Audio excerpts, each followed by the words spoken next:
Can you hear me? Yes, sir. Yes, sir. Yeah. Yes, sir. Yeah. Okay, here are something is so exactly all frames may not be stationary, right? So it depends, so because sometimes during the end of the sound, some frame may have different characteristics. So then, but this starter for a transform limitation is that we need to take some 20 millisecond minimum to get the proper spectrum. Then what is happening is some kind of averaging is happening. Every 20 milliseconds you are getting the same spectrum. So now the question here is, can I get the spectrum for every sample? Can I get the spectrum for every sample? That means every time instant, instead of 20 millisecond, every time instant, can I get the spectrum? It is a very tricky question because to compute the frequency, if somebody gives one value and ask to ask you to get the frequency information, how can we calculate with only one value?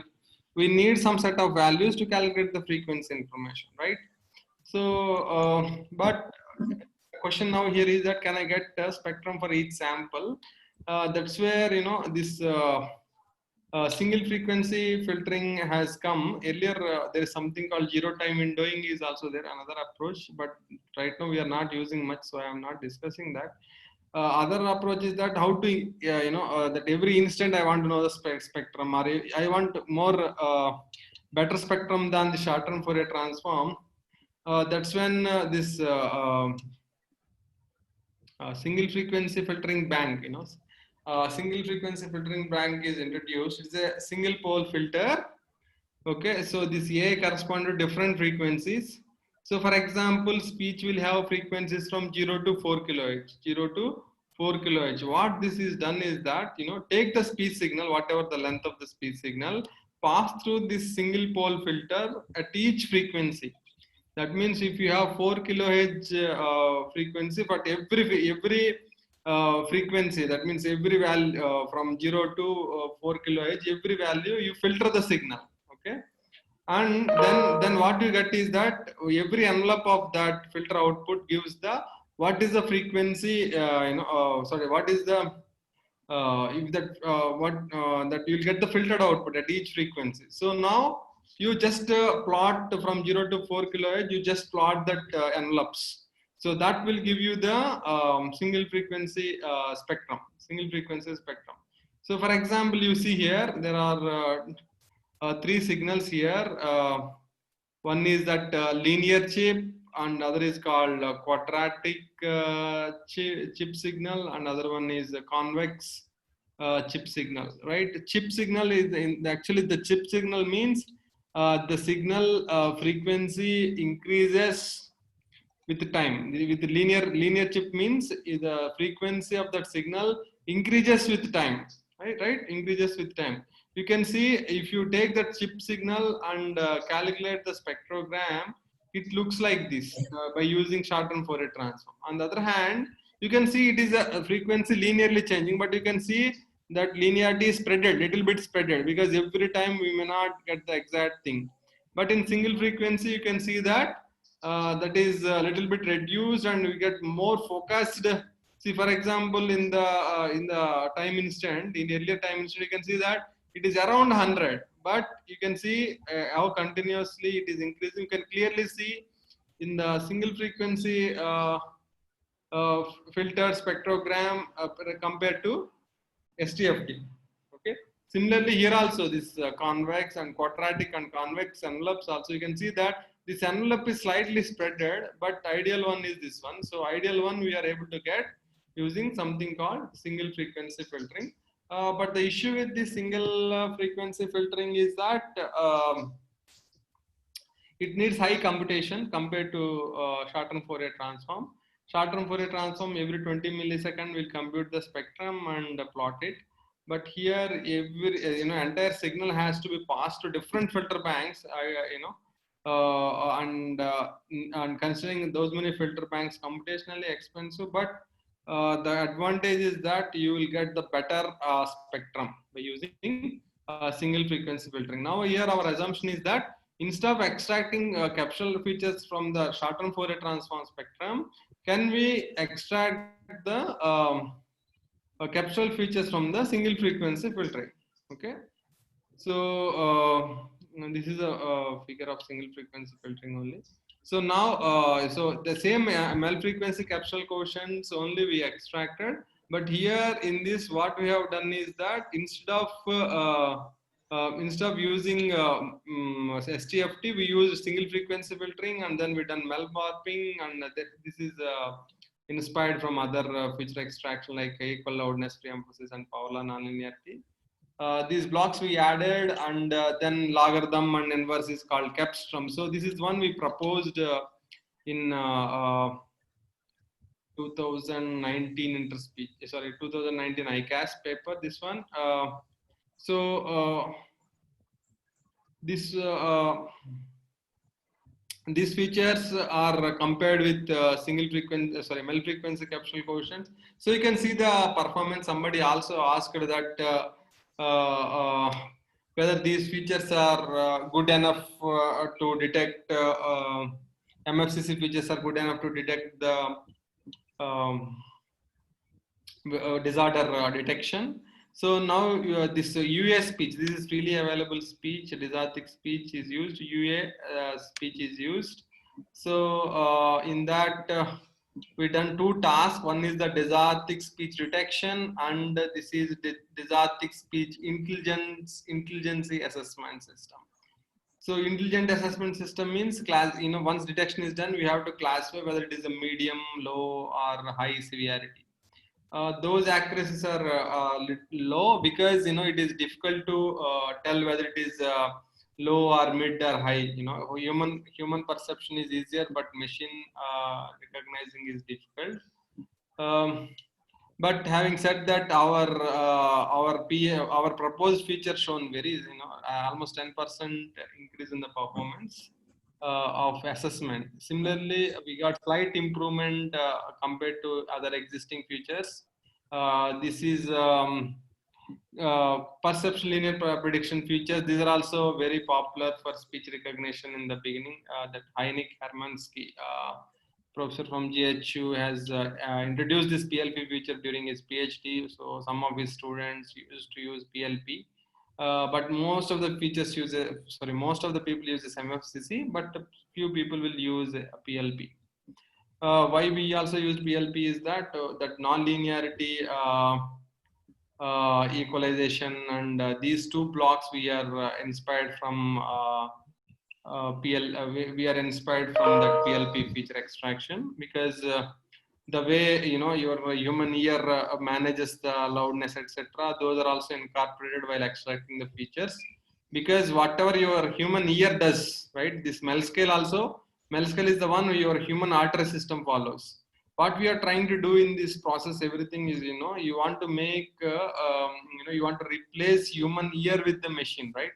The way your human ear is helping to understand things, it has to be replaced with the machine. So now the thing is that they have not understood that how human perception happens.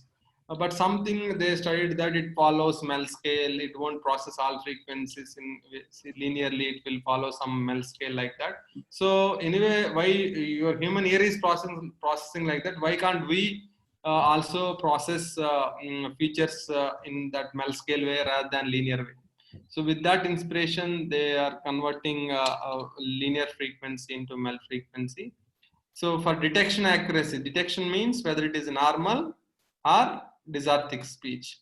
For that, PLP is giving 80, which is better than MFCC. MFCC is giving around 78.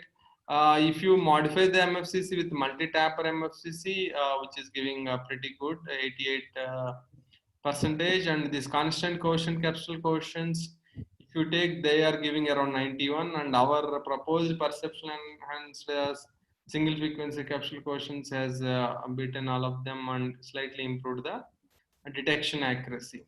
Okay, this is the confusion matrix for that data, especially for the dysarthric assessment. Detecting very low and high is easier, it seems, but a lot of confusion between medium and low. Okay, very low is very close to normal, and high is very much different. But medium and low are maybe confused with very low, or medium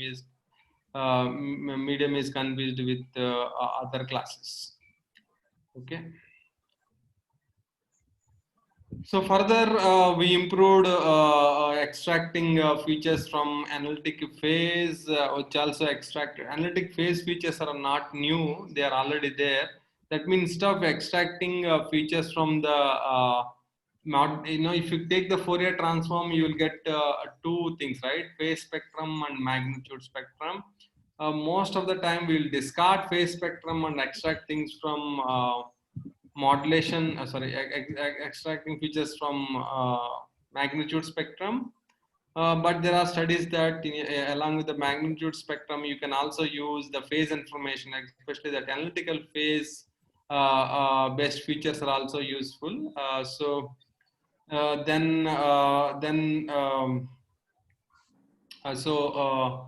We also done that study of how to extract this analytical phase feature. Here in the analytical phase feature also, we extracted analytical phase also from a single frequency filtered signal. Okay, analytical phase and instantaneous frequency thing. Okay. I'm skipping this by just I will just introduce one thing that yeah, I recommend all of you to see this slide, this information. This is already there in the Wikipedia as well. If you type analytical signal, okay, analytical signal, you will get this formulation. Analytical signal XA of t is nothing but is equal to x of t plus j into x cap of t. For the most of the time, our signal is x of t, but let us say you want to get this signal into analytical form, a of t into, that means magnitude and phase form, so that we'll get the instantaneous frequency information from this phase. Then we need something called analytical signal for the signal. That signal S of t, to get the analytical signal, will combine x of t plus j into x cap of t. This S cap is called Hilbert transform. X cap of t is called Hilbert transform. You may ask how to calculate Hilbert transform. Analytical signal. Wait. Analytical signal in Wikipedia. So you will get analytical signal. So please go through this very interesting concept. In analytical signal, what is there is that to get the this complex form, what we'll do is that analytical signal of a signal is defined like this. Analytical signal SA of S equal to S of F and F equal to 0, and 2 into S times F if F is greater than 0, and 0 for F less than 0. That means you will shift that negative frequency energy also into the positive frequency. We will make that negative frequency component into 0. That is the definition of SA of F. So if you take S of F, it will become 1 by 2 SA of F plus SA of minus F conjugate. So this is how this definition can be written. So from that, if you take the inverse of that, you will end up that SA of t is equal to S of t plus j into 1 by pi t convolution of S of t. So this 1 by pi t convolution of S of t is called Hilbert transform. Okay, Hilbert transform. So SA of t is equal to S of t plus j into S cap of t. So if it is a complex form, from this you will get the magnitude component and phase component. So we'll also get something called Hilbert envelope of the signal, Hilbert envelope of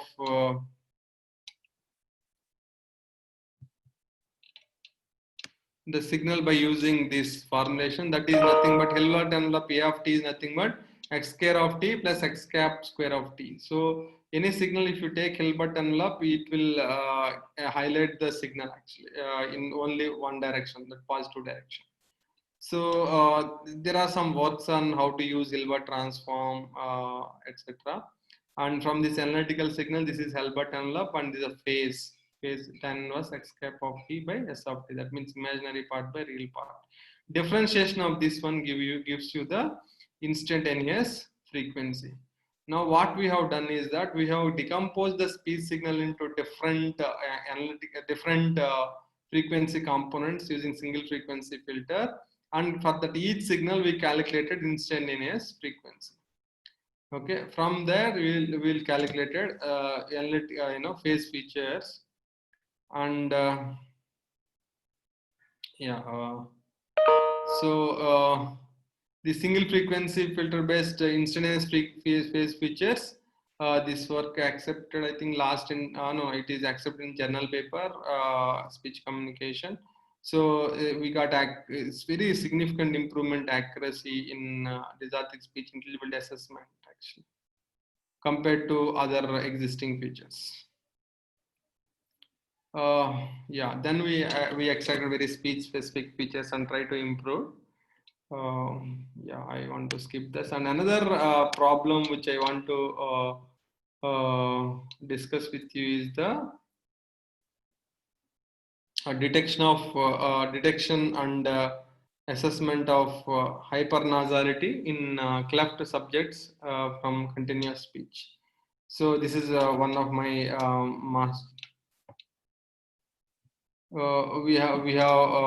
it is from one of my master student recently graduated. He also used single frequency filter features, but something called long term averaging also they done. I will explain those things.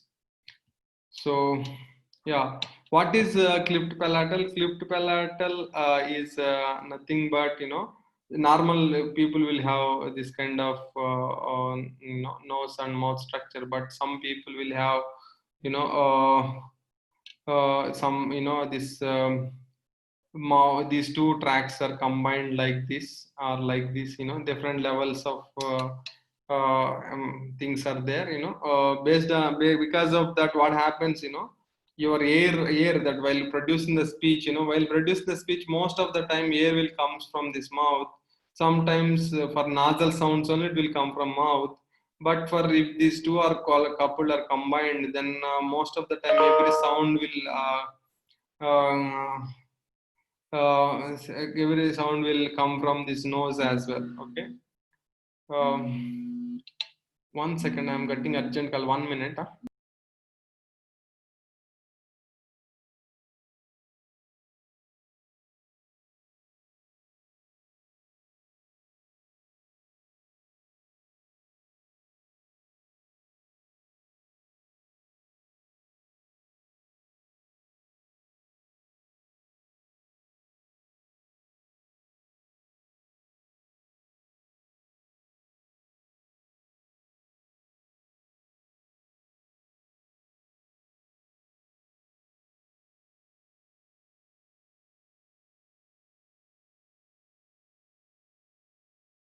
Yeah, sorry for the delay. Uh,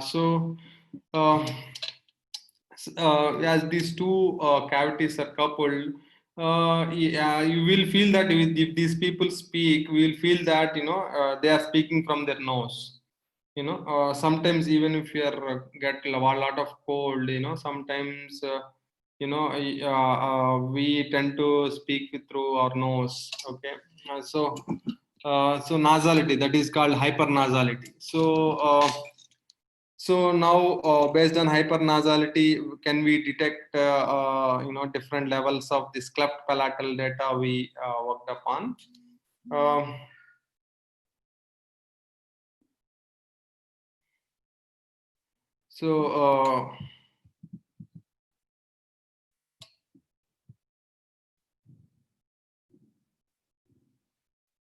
So yeah, then we need a database of yeah, this we can skip. Then we can skip this. Yeah, as I said earlier, these two cavities are required to generate the speech, but these two are clearly separated with velum, because of velum. So these two are clearly separated in normal people, but for cleft palatal people, these two are coupled. That's why you'll get hypernasality. So This is about his literature, and we can skip that. Yeah. So here also we used single frequency filter bank based features, but here what we need to detect is the hypernasality. So what we have done is that we estimated a very high accurate spectrum, but we done the spectral averaging, long-term averaging we have done, because uh, not only at the every frame level, what we also want to see that, if somebody has this cleft palatal problem, throughout their speech, they will have something called noise coupling, and they will have this hypernasality. So we tend to get the spectral averaging then rather than simple single frequency filtering based feature. After estimating the single frequency filtering feature, you apply a spectral averaging. That worked as for that worked as well actually. In Yeah, spectral averaging has worked well for us. So regarding this database, we collected it from YouTube. Some doctor has shared, foreign doctor has shared this organization, NMCPC organization has shared the data. Then what we have done is we have downloaded those data, and it has 41 the cleft palatal data and 32 normal data, around 100 and sorry 1813 sentences are there. We chopped them and analyzed them and also marked the severity, and we got statistics like this. We have normal 32, utterances of 600, mild speakers are around 11 and 357 utterances, moderate is around 14, and around 373 utterances. Severe has 16, around 406 utterances. This how we have done is that we used 4-5 speakers annotation, and after their listening test, we decided which category they fall into. So these 1813 sentences are listened by 4-5 listeners, and they classified them into different bins like normal, mild, and moderate and severe. So on this data, we also explored different features like MFCC, CQCC, and multi-tapped MFCC, perceptual enhanced SFCC. This is what we proposed for dysarthric speech detection. So that has given us only 82% accuracy, which is which is slightly better, which is definitely better than this. But we didn't stop our work at 82. 82%. So we thought, we are getting a very good spectrum, but slight improvement only. Why we are not getting better thing? Then what we thought is, what we are catching, here HND, that hypernasality detection. This hypernasality detection is this hypernasality is a long-term pattern, not an instantaneous pattern. This nasality, this nasalization is there throughout the thing. So after estimating the accurate spectrum, can you take the averages, long-term averages, and will it work? So surprisingly, our assumption of using that long-term averaging has resulted in very high accuracy, 89%. So this one is latest 2020 ICAS paper. Yeah. So these are the confusion matrices. This is for the hypernasality. You can ask what is this HND, HNA? This hypernasality detection. This HNA is hypernasality assessment. Detection is normal or hypernasal. Assessment means whether it is normal, high, low, mild, or severe cases. Okay, so you can see severe, moderate, mild, and control. These are normal and hypernasal. This is the detection. This is the assessment. So detection is 88, 92, and hypernasal, we are able to detect hypernasal very well. And this is for the different cases to detect whether it is severe and hypernasality, or moderate, or controlled, or mild. Okay. After that, they use some excitation features. This they are yet to submit this, publish their work, and this is more related to our speech stuff. So, as many of you are not working in the field of speech, uh, I'm not going through these features. Basically, this excitation features is nothing but if you see this diagram, this in this speech production diagram, this is called excitation. This is called excitation, and this is called vocal tract system or system. So most of the people will work on this because this is the one acts as a resonator and which changes for every every sound or speaker. Lot of variations in the speech are because of this.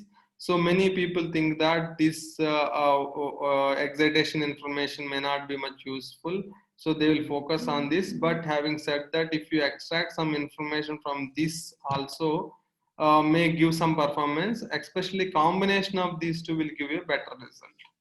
So how to get this excitation information and do that? For that, there is something called linear prediction analysis.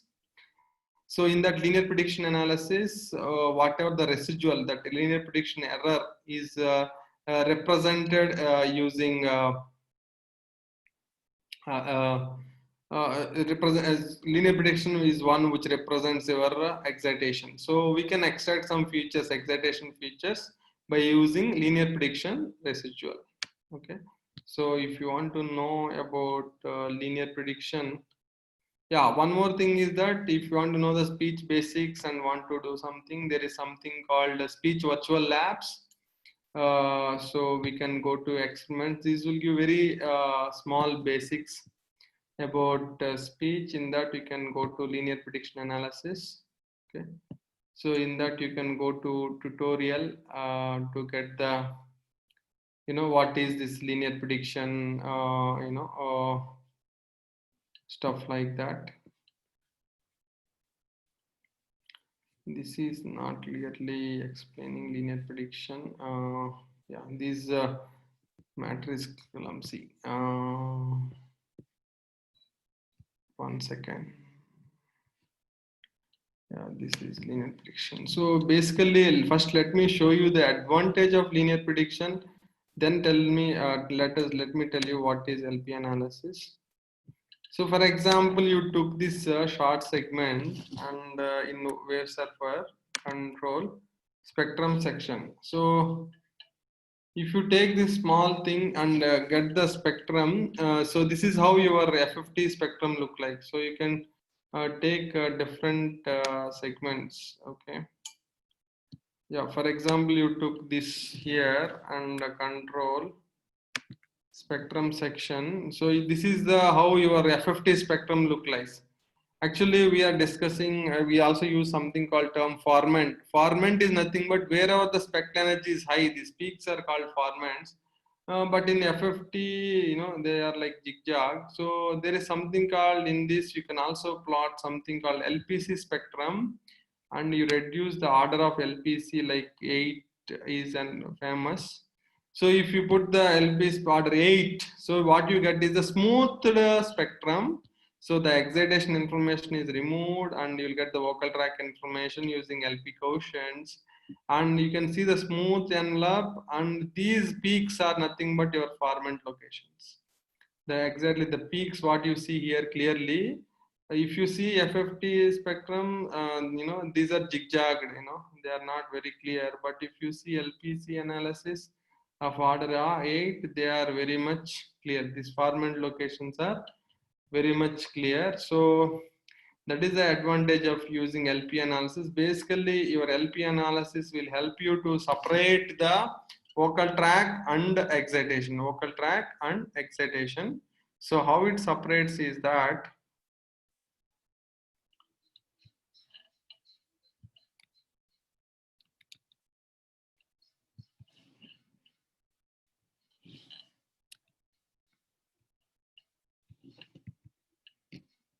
I will tell you.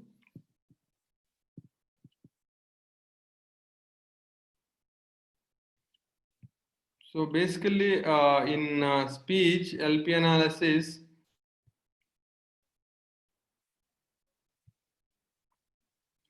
what we assume is that as there is a quasi-stationarity in the speech signal, that means within the given short segment it looks periodic. So we'll take only short segment by short segment, and within that we'll apply something called linear prediction analysis. What it says is that we can predict the current sample. We can predict the current sample by using linear weighted sum of previous p samples. Linear weighted sum of previous p samples. So from that, this E of n error is nothing but y of n minus y cap of n. Y cap of n is a predicted value. This p, this whatever I choose an 8 there, right? That 8 is nothing but this p. Okay, this p is 8. So that means current sample I am trying to predict from previous 8 samples. So that error is that the actual values minus predicted value. Usually this error is called LP residual. This error is looks like error will help you or resembles like your excitation. Why? Because if you see the wave surfer, okay, we just closed it. Okay, no problem. So because if you see the speech signal, I will show you in that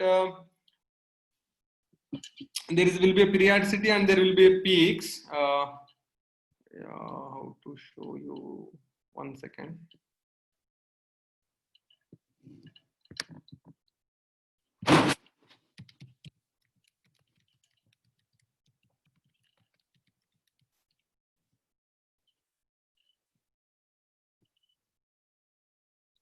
Yeah.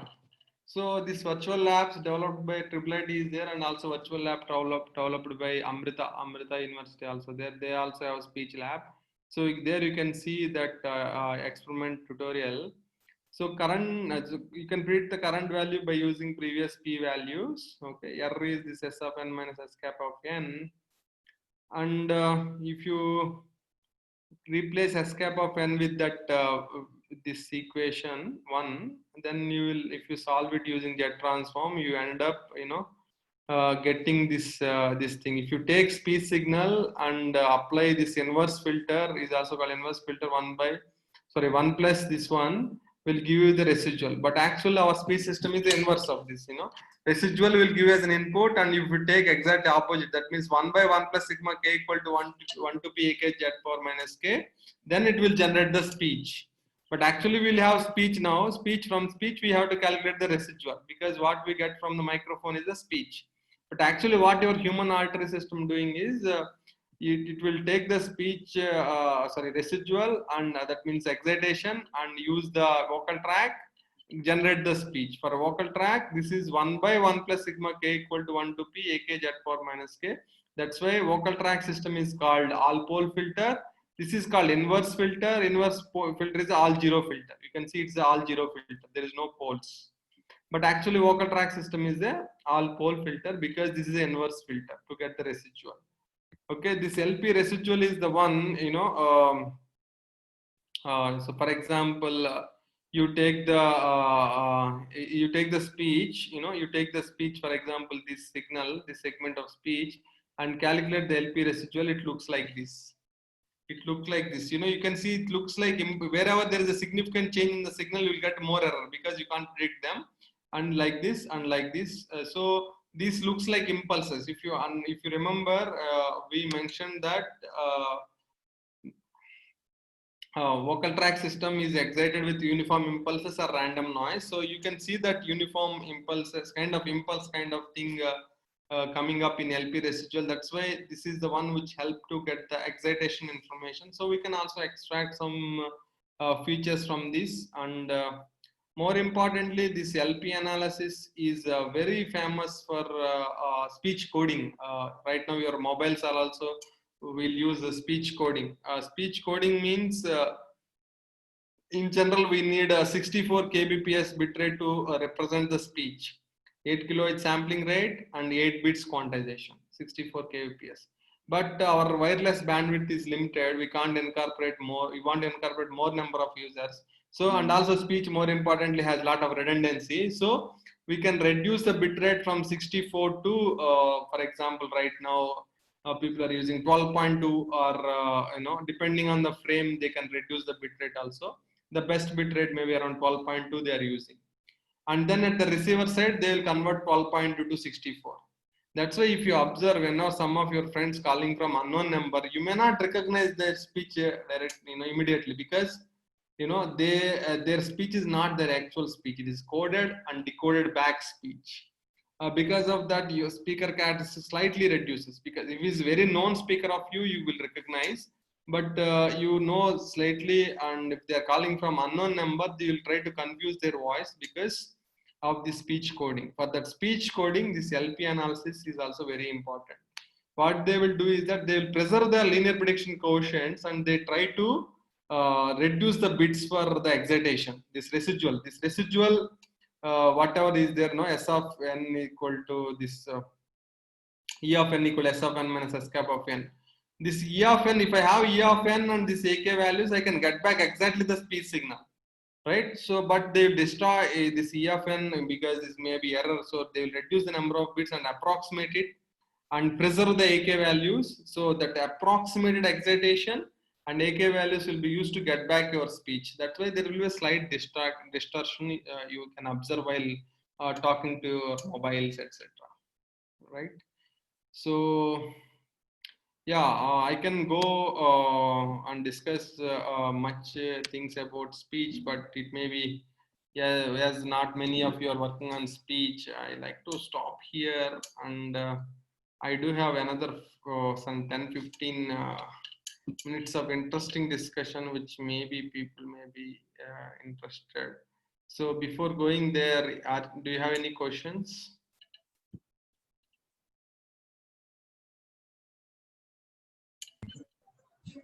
Any questions?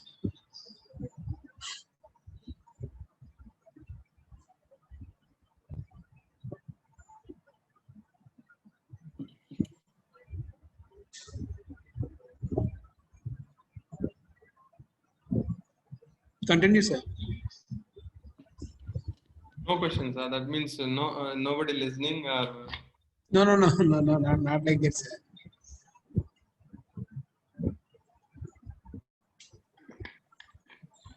it is uh, very inconvenient to give lectures. From last 6-7 months, giving lectures in online mode, because I Yes, sir. exceptions. I don't know whether people are getting or not. Yeah. Anyway, yeah. Good. Yeah. Technical discussion. Frankly speaking, our technical discussion is over. Now, I will give generic views on research, and anyway, because the title of the talk also research issues in medical signal processing. So first of all, medical signal is one aspect, and first of all, we need to know what is research. I do came from normal private college, and studied in NIT, and studied in IIT, and now I'm at Triple IT. I am also visiting professor in Aalto University, Finland. So with my some experience, from zero to now, I am somewhere. I am not at zero, but I am not at also on the top, right? So I'm in between somewhere, and I have some views on research, which I think I should pass to as many people as I can, and you can share it to others if you like. That it is very important to know what is research. Frankly speaking, till my MTech is done, still I started research. I don't know what is research, right? Because we came, from government school to normal private college to NIT to IIT. We have at the different, different challenges we have, and we may not get time to know what is research. I'm not degrading anybody here. I am at the same situation a few years back. Nothing wrong in that, but by God grace, I got an opportunity to do research. That's why I got few ideas. My intention here is to tell you that how to what is the meaning of research and how to do good research. Okay. Otherwise, don't think that I am talking low about somebody or something. No, don't think like that. Okay, I'm in the same situation. Probably in around 2007, 8 till 2007, 8. I'm in the same situation. So I thought, let me. What I don't know at the time, or what I feel that I should have known, I'm just transferring to you people. That's all. So what is research? If you see that word research, in that important aspect, there's something called research. So first, what is research is, research starts from search, right? This kind of workshops and talks, what they will give you is that what are the new problems people are working, what is the work already done, that will, and how to get the confidence in that area, which we like. Those things, these kind of workshops and faculty development programs will help you to speed up your research. Okay. In research, what is more important is that, it is how, this is the fourth sentence, what to do is important. We should not worry about how to do. How to do is also pretty important, but it will come later. But the thing is, what to do. Okay. uh, what to do is sorry, I can put it in presentation mode. Yeah, here what to do is important than how to do. Okay, but most of the time we'll worry about, I can't implement this, I don't know this, I don't know that. That's why we don't go forward. Okay, but don't worry on that. How to do, just keep it aside. First, don't you need to see what to do. Okay, that means I should take a particular problem. You can compare doing a research with making a movie. As simple as that. If you know, what are the steps need to be followed to make a movie, same thing, will work for research as well, right? So whenever you want to make a movie which people like to see, then what you need to do, you need to have a story which is not covered, which is not done earlier, right? We need to have some, how to make a movie, how to use graphics, or how to use this, that is secondary. First of all, before going there, what is required is what to make a movie. Like similarly, what we need is what to do as a raise problem. So for that, the way you see previous movies or previous stories, etc. Similarly, here also we need to read the literature. We need to read the proper literature written by the famous authors. The people not famous, the people who are really working on. As simple as that, we need to read the papers from the people who are actually working on that problem. Right now in internet, there is a lot of confusion and junk papers are there. So we need to discard them and try to see actually who are the people who are working in that area. For example, you take medical speech or medical image processing, for example. Rather than first what we do a mistake is that we'll try to go to the Google and put medical image, and whatever we come, we'll start reading. No, that's a wrong thing actually. So what we need to do is that, okay, I want to do on medical image. Who are the top people, or who are the people actively working in my area?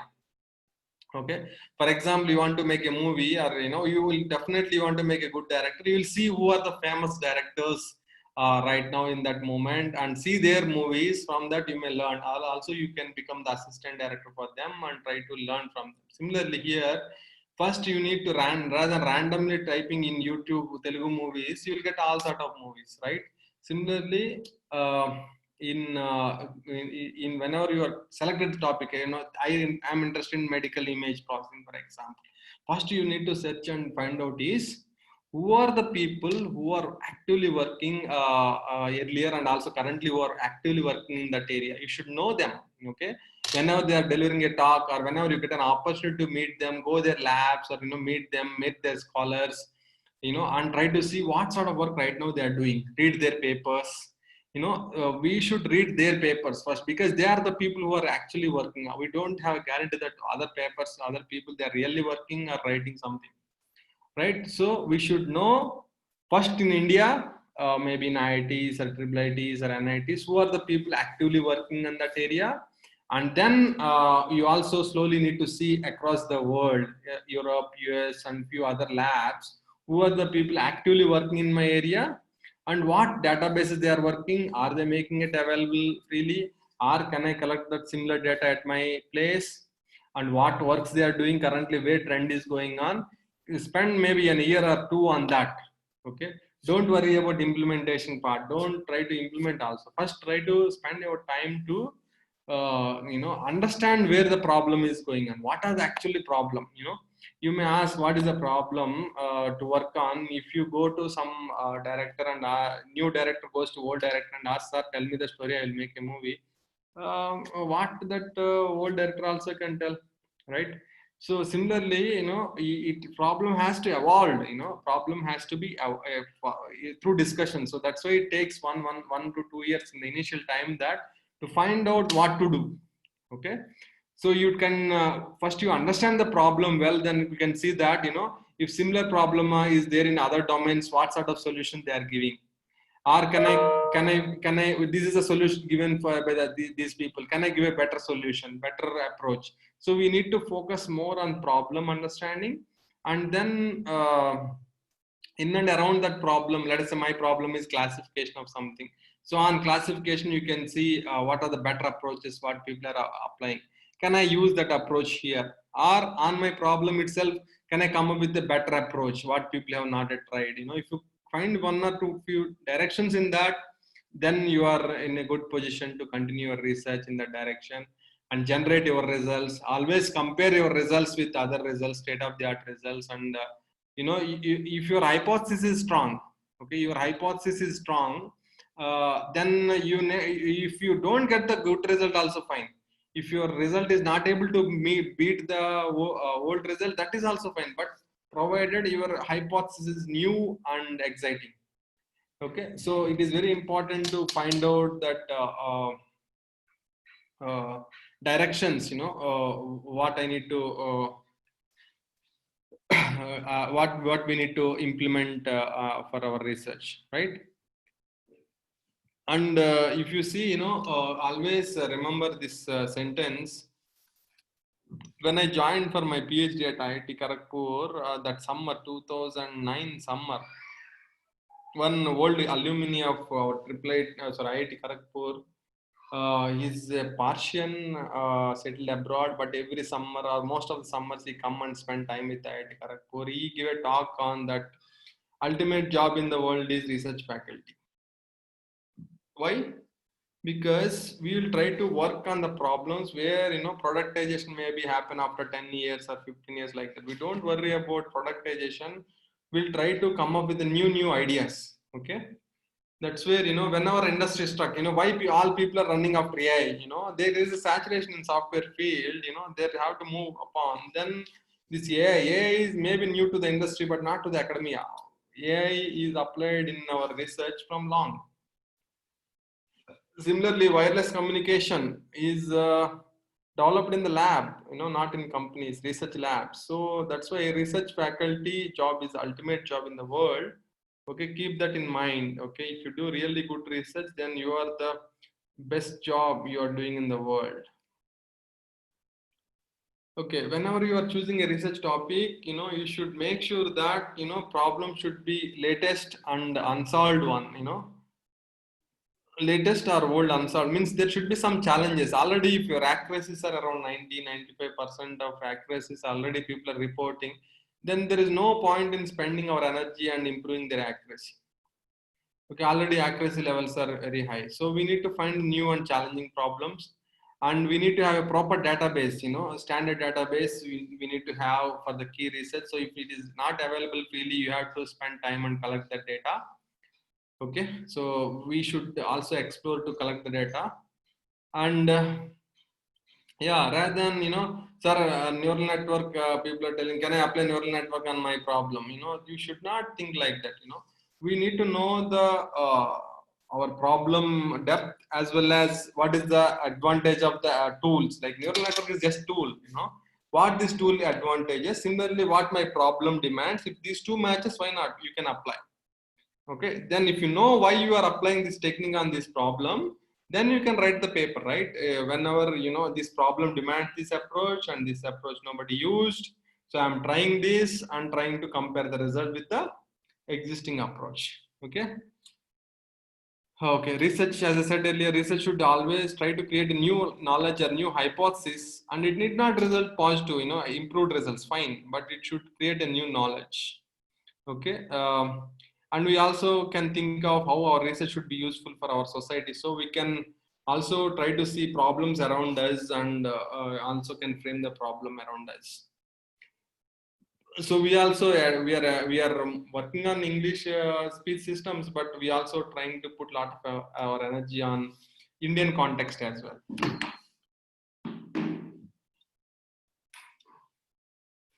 One second.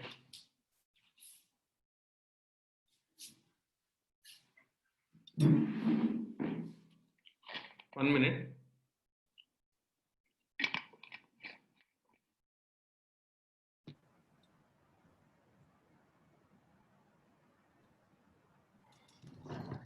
Okay.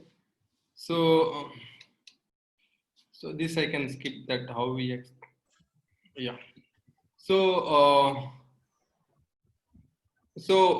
most of the people what we face the problem is lack of database, computation power, new ideas, comparing with the baseline systems. These are some of the research beginning research issues. So we need to see whether we can able to collect the data or request the people who can share the data with us. And computation power, yeah, especially if you want to work on deep learning based things, computation power may be the big bottleneck. You can try to use the cloud-based servers, or Azure, or there are several things are there. You can make use of them. And new ideas, usually new ideas comes from the problem or by reading literature, and also sometimes similar to your problem, you can see what are the other domain solutions or people are working, and then you can try to see whether those solutions will fit into your problem. We should not blindly use them, but you should use to cleverly use them, and explore on your problem. And sometimes we also face this problem, like you generate some result, but you don't know how to generate the baseline results, but your setup and their experiment setup may not be exactly same. Then how to compare the results? So as much as possible in the first 2 years, while reading the things, and if you feel that this is a good result which I need to compare my things, then you should be able to implement those baseline systems. If you are not able to do, you can take the help of those people who have written that paper. You can request them that what are the parameters they used for building their system, etc. Especially this kind of workshops and faculty development programs and hands-on things may also help you to build the baseline things. Okay, so once you know baseline results, you can able to generate some baseline results and able to understand the paper. That's where you can start thinking of new ideas. That's why first 2.5 years in your PhD will go for understanding the baseline things only. From day one, if you are looking for your own work and paper, that is wrong actually. That is not the good way of doing research.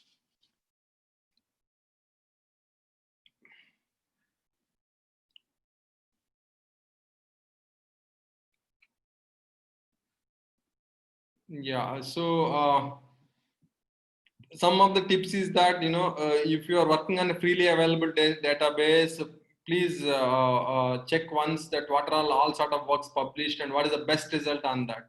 If you are confident enough that I can beat that best result, then only take up that problem. Otherwise, don't take it. Okay. And if data is not available, you can try to collect your own data.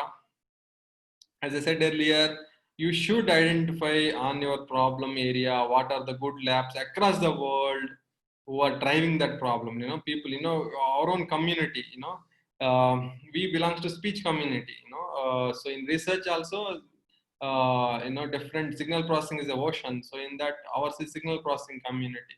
And signal processing community also again ocean, there are different aspects of signal processing. So but at least I should know who are the people who are working on my interesting areas. Like my interesting areas are pathological speech processing or speech recognition. I should know who are the people who are driving that, and we should have also contacts with them, slowly with their lab. Okay. So that we can also drive along with them.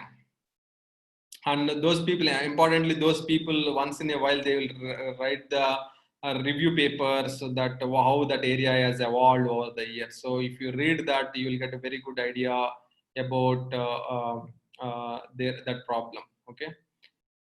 So try to read, don't worry, and that you don't read. First of all, stop reading the paper, whatever you understand.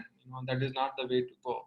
You need to first identify the good people and start reading their papers. If you identify the good people, automatically you can go through their papers and read. Okay. And there is a something difference between journal and conference. Okay. First, one more important thing is that, whenever you select a problem, like I want to work on medical speech, for example, you need to identify the good people as well as what are the topmost conferences.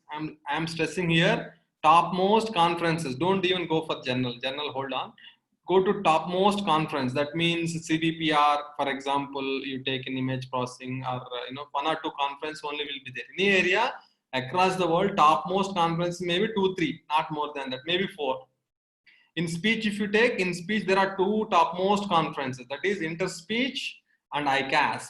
Okay, if any paper there published, means you every year if you publish 1 or 2 there in those conferences, means you are on track of your research.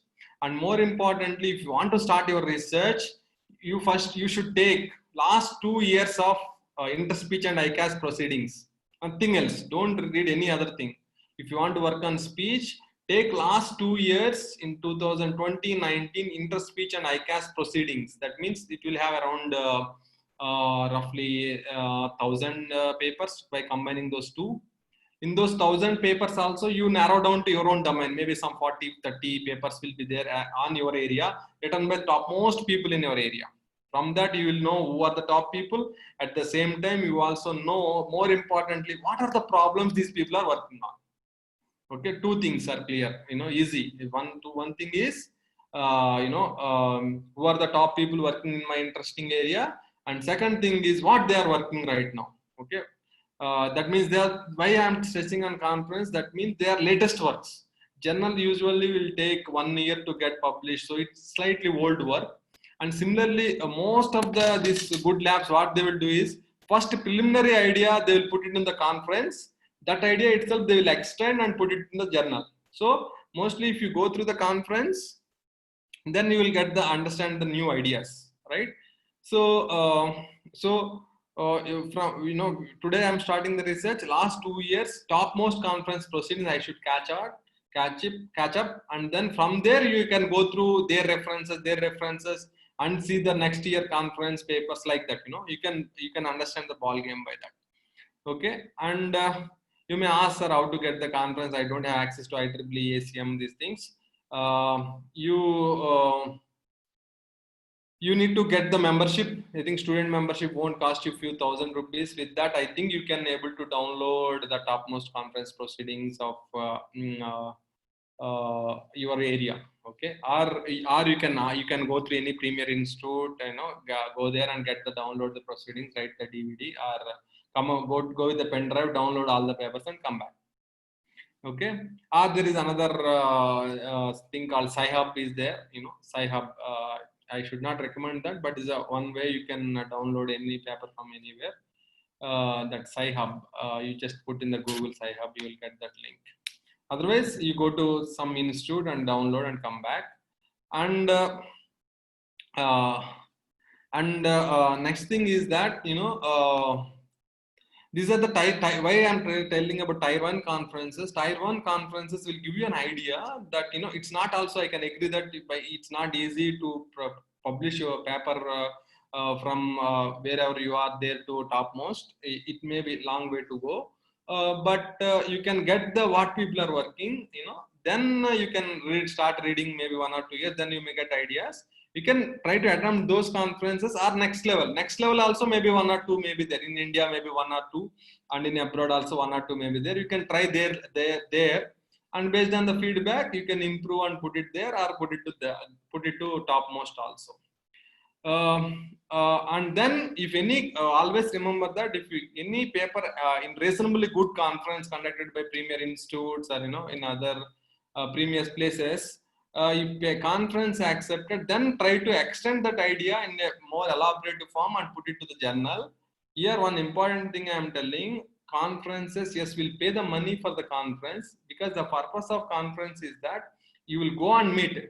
Now, what you have done, you have identified your topmost conferences and topmost people and read that their papers. But what conference will give you an opportunity if you publish in that? For example, let us say I published paper in interspeech, and if I go there, the advantage is that I can meet all my community. I can, because most who and who of my area will come to that conference. I can go and meet them. I can discuss my ideas. I can have a collaboration with them. Okay, that is the purpose of conference. To conduct, for example, to interspeech, luckily we conducted in India after 20 years with lot of struggle of Professor Eknarayana. It came to India. We conducted in something called HICC, Hyderabad International Convention Center. Across the world, 1400 people have come, and with Indian participants, it is more than 2000 people have come to that conference. So because of India, few people, especially Europeans and few US people, not turned up, but usually interspeech audience will be somewhere around 2500 to 3000 people used to come. Okay, so to conduct at such level, we need to for example, for that conference, that 5 days conference, first day is tutorial and 4 days, that 5 days conference, it took us 1 crore, 1.3 crore, if I'm not wrong, we paid just to the HICC. For the venue itself, we paid 1.3 crores, right?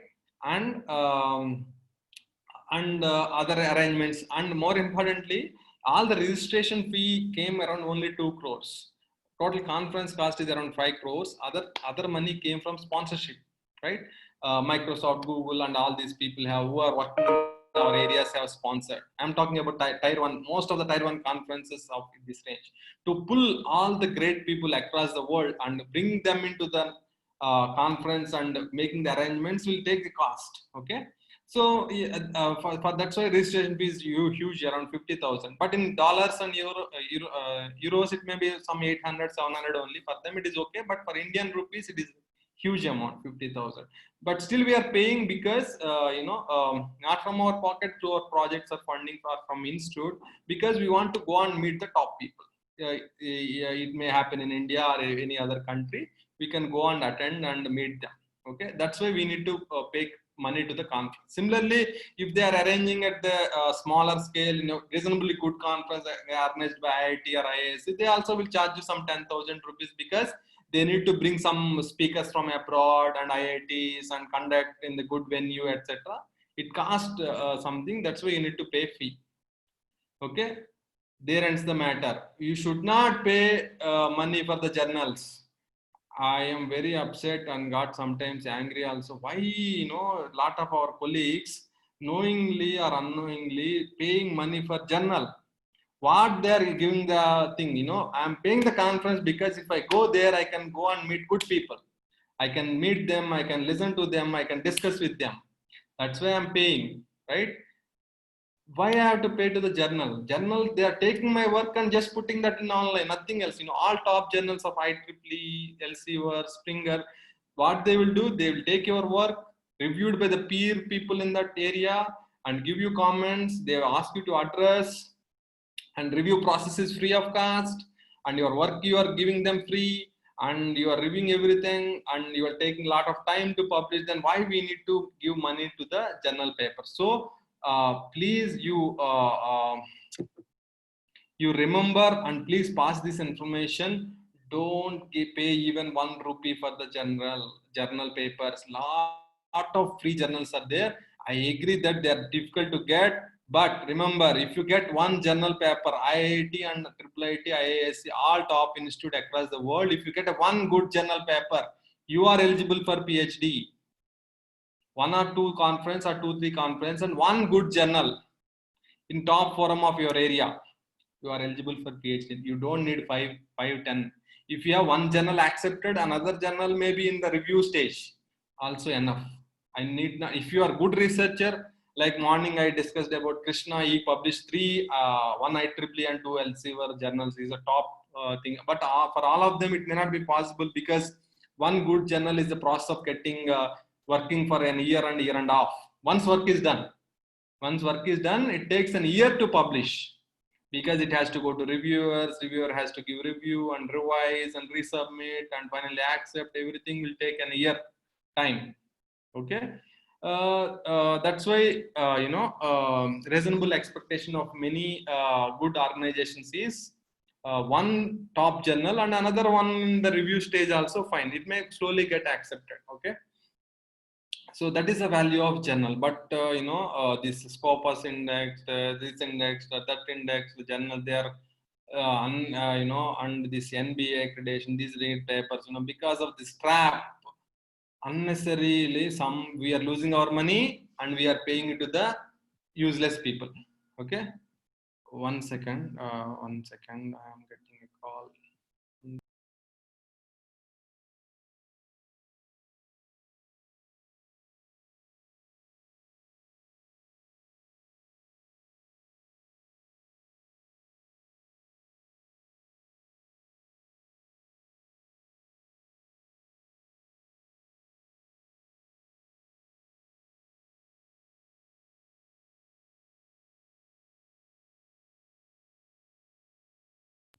Yeah. So please remember, even if you put 10 journal paper in your resume, that is of no use. You think always, in a later note, journal means you made a movie like Bahubali, or maybe some hit movie, Saira, or whatever it is, such thing, if you make one movie, such thing, or one journal paper like that, it is enough for you to get the degree. No, not more than so.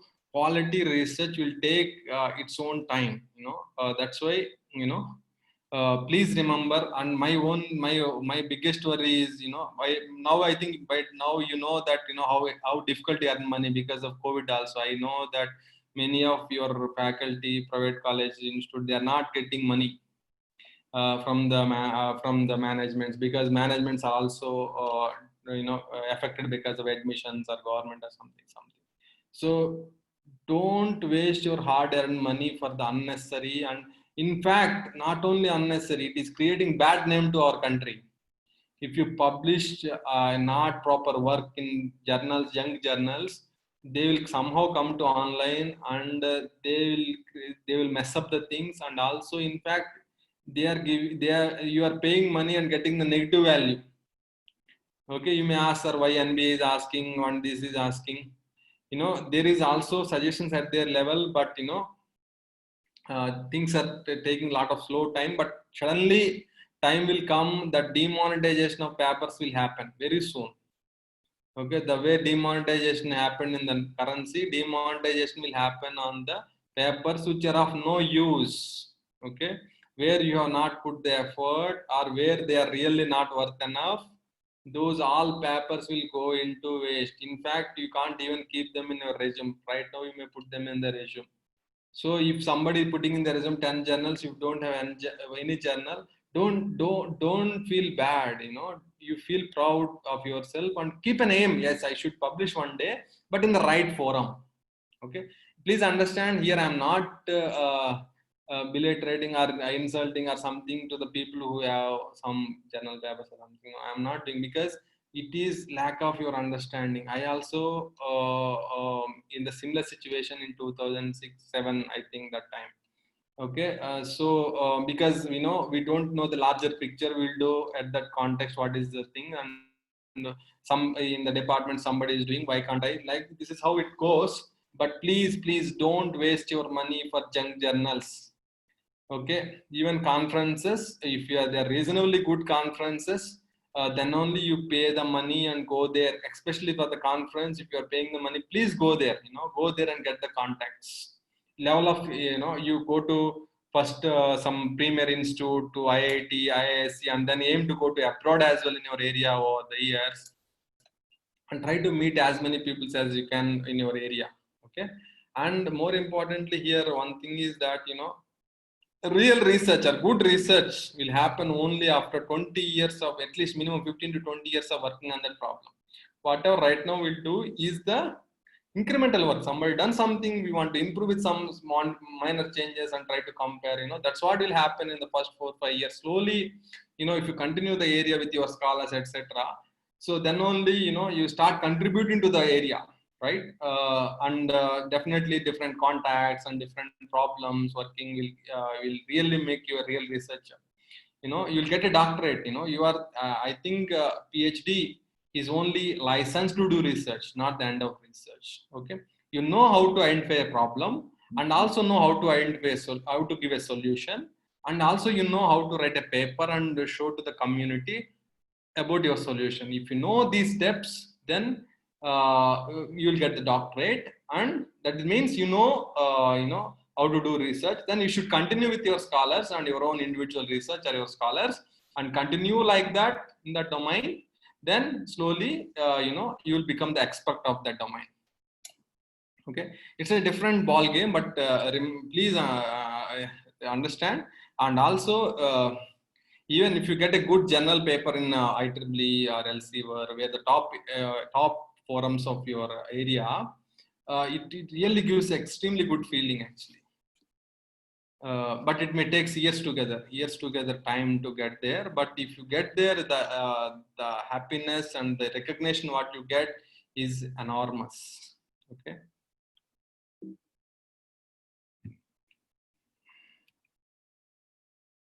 Yeah, I think I covered these points. Yeah, I think you know how to write the paper. Yeah, if you want, I think we have still 5 minutes time. Yeah, if conference paper, journal paper, kind of thesis will all follow in the same kind of template. One is a short duration, short length, the other will be more length.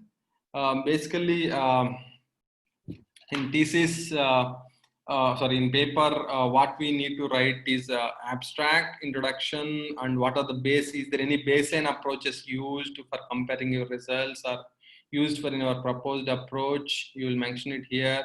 And actually, what is your approach? In the form of block diagram and flow chart, and explaining them in the write-up is in the proposed approach, and results and discussion, and then summary and the references. So abstract is a kind of trailer to your paper. What is your problem? In abstract, maybe 5-6 sentences, not more than that. Abstract is only 5-6 sentences. What is the problem? What is the novelty of your work? And how it improved the performance? What sort of experiment setup used? And what is the accuracy improvement you got? All this you need to write in only one sentence. What exactly you are trying to do in this paper. Then introduction will contain some 4-5 paragraphs. That is also standard template in introduction. That first paragraph will be what is your problem and what is the applications of it, why people are working on that problem. And the next 2 paragraphs will be on what people have already worked in a summary. You need to write what earlier all works. You may not mention it here. The important works, what you felt are the important works on your problem, you'll mention as a literature survey in the introduction itself. 2 paragraphs in the conference paper, 2 paragraphs you will write an introduction. From there you will identify some gap, small paragraph you will write that literature have not taken up this problem in this direction. I am taking in this way in this paper. That's just some 2-3 lines. You don't explain in detail. So these are things which motivated me to do this work. That's where the 4th paragraph. And 5th paragraph is the organization of the paper. The remainder of the paper is organized like next I will discuss about baseline approaches. Later I will discuss about proposed, etc., etc. Then this baseline approach is the optional section. So if you have used any baseline approaches or any database details you want to mention, you mention that here. And then go to the proposed approach. There you clearly explain your equations or flow charts or block diagrams, and clearly explain that block diagram properly and put it in the proposed approach. Then results and discussion. Then results always try to tell what is your experiment setup and what are the techniques used for comparison, and then you tabulate them. This is the feature I used, and this is my proposed one. These are the results. And in the result and discussion, 2 important steps is that is what usually people write is results are tabulated in table 1. From table 1, it indicates that a proposed approach is as the best. No, that's not the way to write. Each table should be explained in a one paragraph, at least 1 or 2 paragraphs. This table, column 1 indicates this, column 2 indicates this, and from the results, you can clearly observe that because of this reason, my performance is improved or even not improved, whatever. Always it is important in this result and discussion where your problem works well, why it is working, and also you can mention where it may fail as well. Okay, always we may not get all positive things, we may also have negative things about our proposed approach. You can mention all that in the results and discussion. Summary is also kind of abstract only, but it is in a different tone. Abstract is that in one tone, and summary is like this is what we have done, these are the results we observed, and you can also give some future directions. And references are also very, very important. You have to follow them and put them in the standard format of that conference wherever you are publishing. IEEE has one standards and others have other standards. You have to follow the standards for references, how to write the other names, paper title, volume, page numbers, etc. You have to follow proper referencing structure. And more importantly, whenever paper comes to me for review, I will see the references. If the references are not strong, I straight away reject the paper because they have not read the good paper. Then what is the point? What is the thing that they will do the good work? As simple as that. What we follow, what we think is that reference. What is there? We will put some reference and we'll focus. These are very important. Many of the reviewers, what they will see is the references. What work you have first read? What work you people referenced? If there are no standard and latest papers written by the good authors, they will reject.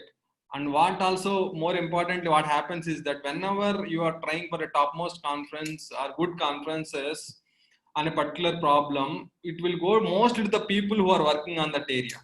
If their papers are not there in the references, or their papers are superior than that or related to that, they won't expect their own papers, but related papers. If they are not there in the references, there is a chance that it will get rejected because you have not read proper literature.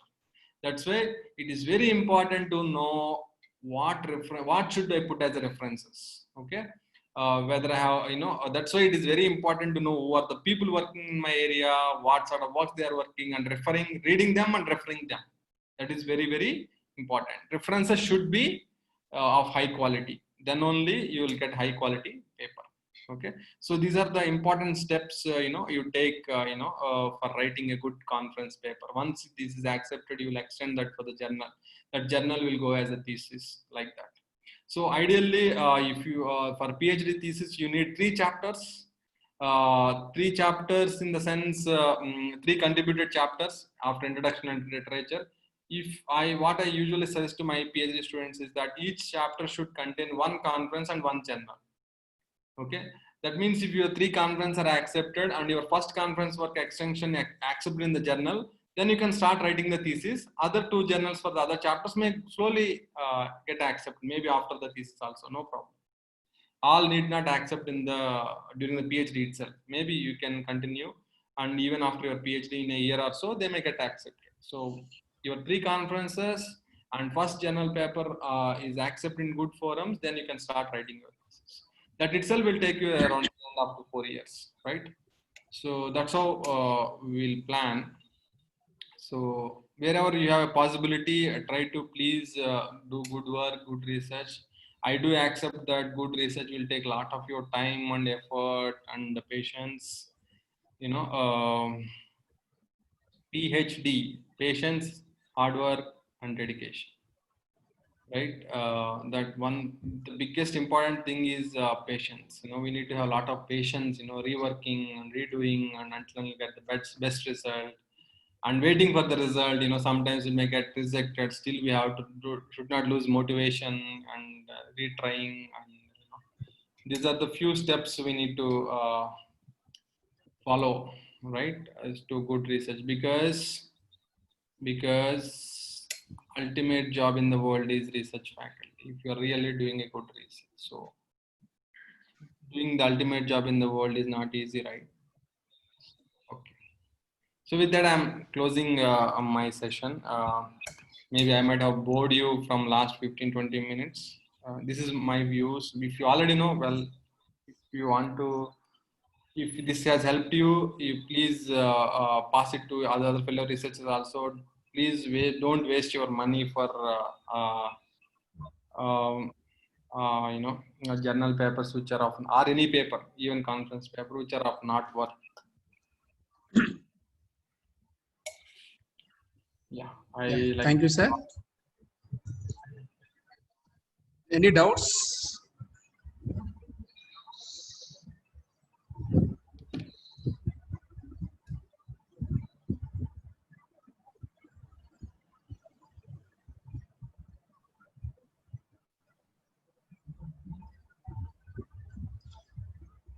Sir, comparing between DCT with STFT. This is question from one participant, sir. Yeah. Comparing between DCT with STFT. Yeah, DCT is the discrete cosine transform. If you remove the imaginary part of the Fourier transform, that will come to the DCT. Yeah. DCT also, one second, sir. 1 second. I'm getting a call.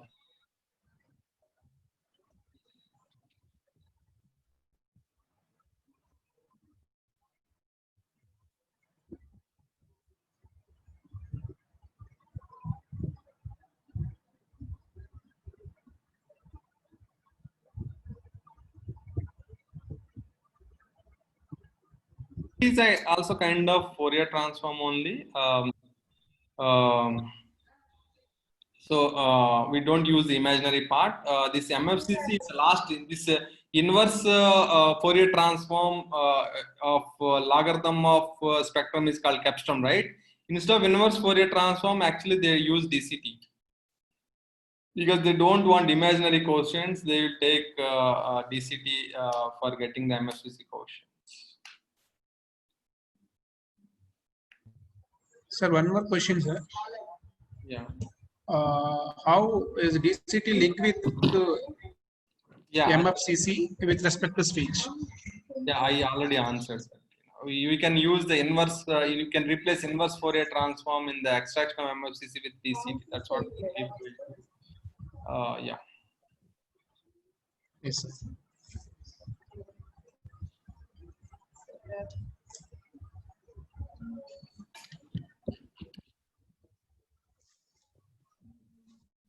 Once questions are updated. Name some topmost conferences related to medical image processing. Maybe CVPR contains, but medical image they do have. I recommend in the chart I am putting one name. She is our Dean Academics, Jayanti Sivaswamy. She's a medical image processing she is working. You can refer their papers actually. You can refer what forums they are publishing. Professor Jayanti Sivaswamy is from our CVIT center. You can see where these people are publishing. Frankly speaking, I am confined to my area, so I don't know all one or two good conference on medical image. Yeah, because I'm not working on it. I referred Professor Jayanti Sivaswamy. Similarly, there are a few more IIT professors or IISc professors maybe there in working on medical image. You can see where those people are publishing in last couple of years. That's where those are the mostly forums. Once courses are obtained, how they are configured with machine learning or deep learning. Most of the papers are on that only, right? So depending on your problem, you need to train, what class of machine learning. Each machine learning algorithm, like Gaussian mixture model, have algorithm called expectation maximization, and support vector machines. Each have their own training algorithm. We'll give these numbers as the quotients are our numbers. We'll give those numbers to these machine learning models to observe the pattern. Right, so each machine learning model have their own way of training the features. So most of the papers will discuss, on how to use those coefficients and build their systems.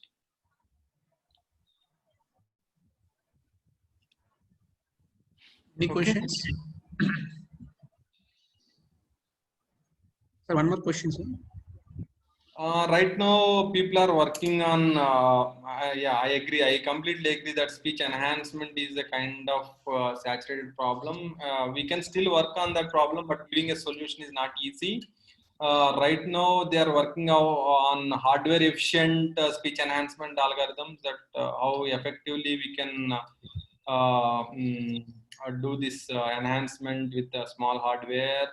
And also right now, on the other hand, people are working that how deep learning can be used. You also mentioning in the morning that how deep dictionary or something. Similarly, they are using a DNN based speech enhancement also. So that also fast changing field. So you can think of how to use machine learning for speech enhancement. I am not the expert in that area. My expertise around speech recognition and pathological speech recognition. Okay. I have a regular class at my 4 p.m. So no more questions. Yeah. Thank you, sir. Thank you, Anil, sir. One more question, sir. Yeah, 1 second. Your UGC or university accepts conference publication is my doubt. No, I think I all sort of iris image recognition can be done through transform. So which transform gives the best accuracy? I am not that field, iris. I don't know. So if you make Telugu movie, you don't release in any other place to ask people to see, right? If you make Telugu movie, you know where to release, where the market is there. That's the place you release. Similarly, if you do work in particular domain, you should also know where you should publish and who are the people. The purpose of paper is that it's not for UGC acceptance or NBA or somebody or for a no. It's paper purpose is that tomorrow somebody has to read my paper and get the knowledge and refer my paper whenever they're doing future work on that topic. That is the goal of paper. So if you are clear on that, that automatically gives the answer for you. So where I need to publish, so that I need to worry about, people have to read, after some point of time. It's not how many papers I have. What more important is something like H index, I index. What are those? Those are the indexes which will tell you that how many people are reading your paper and giving the reference as your paper. So you may have so many papers, but your H index and I index, I10 index are low. That means nobody is referring your papers. So it is important to see do good work as well as to see the place where you should publish, so that this UGC university, these are all the generic people. We should not worry about them. We should see where if I publish there, some of my fellow researchers in my area should read my paper.